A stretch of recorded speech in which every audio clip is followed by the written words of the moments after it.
एक बार की बात है। एक गांव में दो दोस्त हुआ करते थे। एक का नाम था मोहन और दूसरे का नाम था रमेश। दोनों एक साथ खेती किया करते थे और काफी मेहनत करके अपना घर चलाते थे। एक दिन अचानक उस गांव में एक बहुत बड़ा व्यापारी आता है और लोग उसकी चकाचौंध देखकर बहुत प्रभावित होते हैं।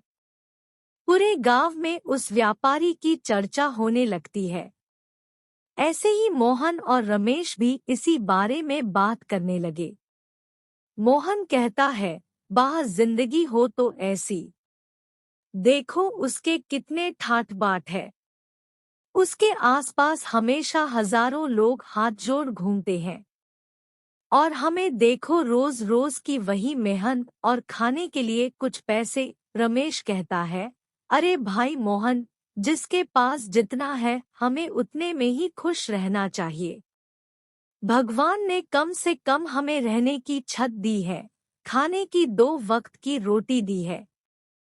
अगर ज्यादा इच्छाएं रखोगे तो भगवान वह भी तुमसे छीन लेंगे। इस पर मोहन ने कहा, तू भी ना रमेश हमेशा ज्ञान बांटता रहता है। छोड़ मुझे क्या, मैं कौन सा अमीर बनने वाला हूँ। वही जिंदगी है, वही फटे पुराने कपड़े।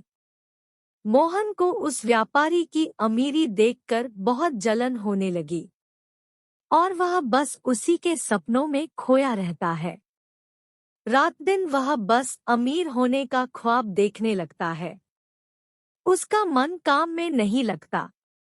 वह हमेशा सिर्फ अमीरी के सपने देखने लगता है।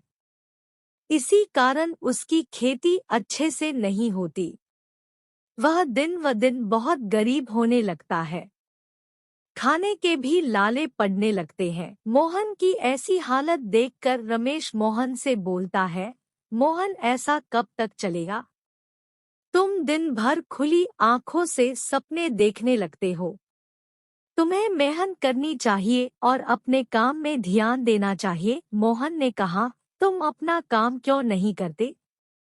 सपने देखने से ही पूरे होते हैं रमेश, और तुम देखना एक न एक दिन जरूर अमीर बन जाऊंगा। रमेश ने कहा, मैं तुम्हें चाहे जितना भी समझा लूं पर तुम्हें तो अपनी ही करनी है।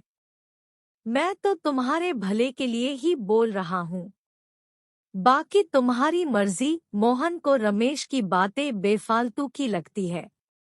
उसे लगता है कि रमेश हमेशा उसे डांटता ही रहता है। एक दिन मोहन ऐसे ही गांव के बाजार में काम की तलाश में घूमता रहता है।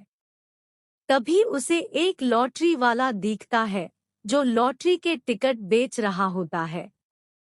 मोहन ने लॉटरी वाले से कहा, अरे भाई लॉटरी लगेगी भी या यूं ही बेच रहे हो।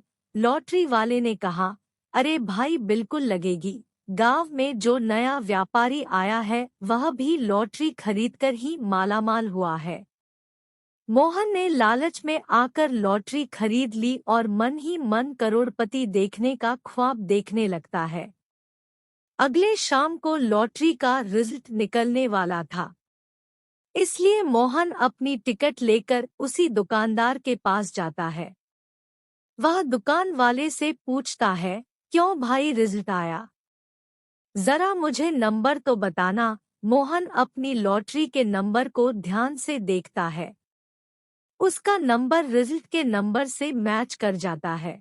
मोहन बहुत खुश हो गया क्योंकि वह अब करोड़पति बन गया था। अगले ही दिन मोहन की करोड़पति बनने की बात अखबार में छप जाती है। मोहन ने अपने लिए एक बहुत बड़ा घर और एक महंगी गाड़ी भी खरीद ली। मोहन की इतनी तरक्की देखकर उसका दोस्त रमेश बहुत खुश हो गया और अगले दिन मोहन से मिलने के लिए उसके घर गया। मोहन जब अपने घर में रमेश को देखता है तो उसे लगता है कि रमेश उससे पैसे मांगने आया है। इसलिए मोहन ने दिनेश को बहुत बातें सुनाई और बुरा व्यवहार करने लगा। रमेश को उसका बर्ताव कुछ अच्छा नहीं लगा और वह मोहन से कहता है, तुझ जैसा लालची इंसान कभी किसी का दोस्त नहीं हो सकता। मैं यहाँ अपनी दोस्ती निभाने आया था। सोचा था तू मेरी इज्जत करेगा, लेकिन तुझे तो अपने पैसों का बहुत घमंड है। आज तेरा समय है मोहन, कल मेरा भी आएगा। लेकिन तू चिंता मत कर, मैं तेरे जैसा नहीं बनूंगा। यह कहकर रमेश वहां से चला गया। कई साल बीत जाते हैं। मोहन और रमेश एक दूसरे को कभी नहीं मिलते। मोहन शहर में चला जाता है और बहुत पैसे कमाने लग जाता है। एक दिन मोहन बहुत बीमार पड़ जाता है। मोहन को अपनी बीमारी के इलाज के लिए बाहर जाना पड़ता है और वह अपना सारा काम उसके एक जिम्मेदार आदमी को दे जाता है। कुछ महीनों के बाद मोहन पूरी तरह से ठीक होकर अपने घर वापस आता है। लेकिन जैसे ही वह वापस आता है तो वह देखता है कि उसका काम पूरी तरह से बदल चुका है। यह सब देखकर मोहन बहुत परेशान हो जाता है और अपने उस जिम्मेदार इंसान के पास जाता है और कहता है, धोखेबाज, तूने यह ठीक नहीं किया। मैंने तुझे अपना सारा काम और कंपनी कुछ महीने के लिए संभालने के लिए दी थी और तूने कंपनी ही अपने नाम करवा ली। पर उस आदमी ने मोहन को अपनी कंपनी से धक्के मारकर बाहर निकाल दिया और मोहन सड़कों पर आ जाता है। एक दिन जब मोहन सड़क पर सोया हुआ था तो तभी उसका पुराना दोस्त रमेश बहुत बड़ी गाड़ी लेकर वहां से गुजरता है। रमेश से अपनी दोस्त की यह हालत देखी नहीं गई और उससे पूछा कि यह सब कैसे हुआ। मोहन ने दिनेश को सारी बातें बताई।